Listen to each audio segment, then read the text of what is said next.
आइए इसके बाद क्वेश्चन नंबर 12 देखते हैं। क्वेश्चन नंबर 12 को कैसे सॉल्व किया जाएगा। आपको इसमें भी देखो ऑपरेटिंग एक्टिविटी कैलकुलेट करने के लिए बोला हुआ है। गिवन क्या क्या है आपको इसमें, गिवन है आपको प्रॉफिट एंड लॉस का बैलेंस गिवन है, ट्रेड रिसीवेबल करंट एसेट है, ये आउटस्टैंडिंग रेंट करंट लायबिलिटी है, गुडविल दे रखी है, प्रीपेड इंश्योरेंस एसेट है, ट्रेड पेबल करंट लायबिलिटी है। तो ये इन्फॉर्मेशन आपको दे रखी है, आपने कैलकुलेट करनी है ऑपरेटिंग एक्टिविटी। तो परफॉर्मा आपने बना लिया। तो सबसे पहले हमने वही क्या लेना होता है ऑपरेटिंग एक्टिविटी में, नेट प्रॉफिट बिफोर टैक्स, और प्रॉफिट का बैलेंस आपने लेना होता है प्रॉफिट एंड लॉस बैलेंस में से। अब इस क्वेश्चन के अंदर ध्यान से देखो, 2018 के फिगर पहले दे रखे हैं, 17 के बाद में दे रखे हैं। तो आपने इधर से इधर चेक करना है, यानी 17 से 18 चेक करना है, 18 से 17 नहीं तो क्वेश्चन गलत हो जाएगा आपका। तो प्रॉफिट एंड लॉस बैलेंस में से हम प्रॉफिट का बैलेंस लेंगे। 2017 में कितना प्रॉफिट का बैलेंस था, 1,20,000, और 18 में ये कितना हो गया, 1,10,000। तो देखो ये डिक्रीज़ हो रहा है दोबारा से, ये प्रॉफिट का बैलेंस कम हुआ है। तो कम हुआ है इसका मतलब लॉस हुआ है ये 10,000 का। तो यहाँ से आपका आंसर आएगा नेट लॉस। तो नेट लॉस इसमें ले लेंगे 10,000। और इसमें एक चीज़ और बता दूं मैं आपको कि कोई भी इसके अंदर आपको आइटम नहीं दे रखी है नेट प्रॉफिट बिफोर टैक्स निकालने के लिए। जो आपको परफॉर्मे में 4 आइटमें दे रखी हैं, ऐड की भी और एक आइटम लेस की है, उसमें से कोई आइटम इसमें नहीं दे रखी है। तो यही आपका नेट लॉस माना जाएगा 10,000 का। तो इसको -10,000 लिखेंगे, ब्रैकेट के अंदर लिखेंगे। इसके बाद एडजस्टमेंट करेंगे non cash non operating item की। तो क्या इसके अंदर कोई non cash non operating item दे रखी है, ध्यान से देखो। ट्रेड रिसीवेबल क्या होता है, current liability, sorry current asset. Outstanding rent current liability. Goodwill non cash non operating item होती है, लेकिन इस क्वेश्चन में देखो गुडविल 2017 में 76,000 थी, 2018 में 80,000 हो गई है। गुडविल की वैल्यू इंक्रीज हो रही है, बढ़ रही है।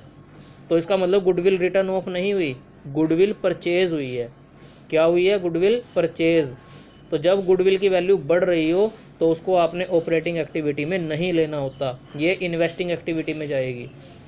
तो इस क्वेश्चन में गुडविल को ऑपरेटिंग एक्टिविटी में शामिल नहीं किया जाएगा। देखो कहीं भी आपको नज़र नहीं आ रही है गुडविल इसमें।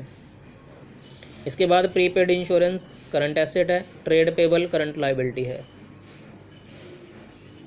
तो कोई भी आइटम आपको non cash non operating item नहीं दे रखी है। तो non cash non operating item नहीं है तो हम सीधा क्या करेंगे, अपनी करंट एसेट और करंट लायबिलिटीज़ की इंक्रीज़ और डिक्रीज़ को इसमें ऐड और लेस करेंगे। तो आइए सबसे पहले नज़र डालते हैं ट्रेड रिसीवेबल। करंट एसेट है 62,000 थी 17 में, 50,000 हो गई है 18 में, यानी डिक्रीज़ हुई है। तो एसेट डिक्रीज़ होने पर ऐड होती है, तो ये देखो ऐड में आ जाएगी ट्रेड रिसीवेबल 12,000। आउटस्टैंडिंग रेंट है लायबिलिटी, और ये डिक्रीज़ हो रही है 42,000 से 24,000, 42,000 से 24,000 हुई है डिक्रीज़। लायबिलिटी डिक्रीज़ होने पर लेस होती है, तो लेस में आ जाएगी ये डिक्रीज़ इन करंट लायबिलिटी। ठीक है, आउटस्टैंडिंग रेंट 18,000। उसके बाद गुडविल को मैंने कहा कि इस एक्टिविटी में लेना ही नहीं है, छोड़ देंगे इसको। प्रीपेड इंश्योरेंस एसेट है, और ये हो रही है इंक्रीज़, 4,000 थी 17 में, 18 में होगी 8,000। तो एसेट इंक्रीज़ होने पर भी लेस होती है। तो देखो increase in current asset prepaid insurance कितना इंक्रीज़ हुआ था, ये 4,000 से 8,000, 4,000 इंक्रीज़ हुआ था, तो ये लेस में आ गया।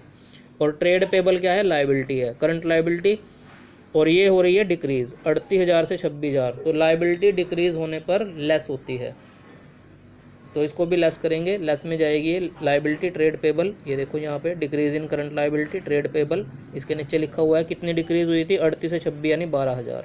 तो 12,000 डिक्रीज़ में आ गया। सभी आइटम्स को हमने कंसिडर कर लिया है। इसके बाद हम निकालेंगे अपना आंसर। आंसर कैसे निकालेंगे, -10,000 में प्लस करेंगे 12,000, प्लस माइनस माइनस, आंसर आएगा यहाँ से प्लस का 2,000।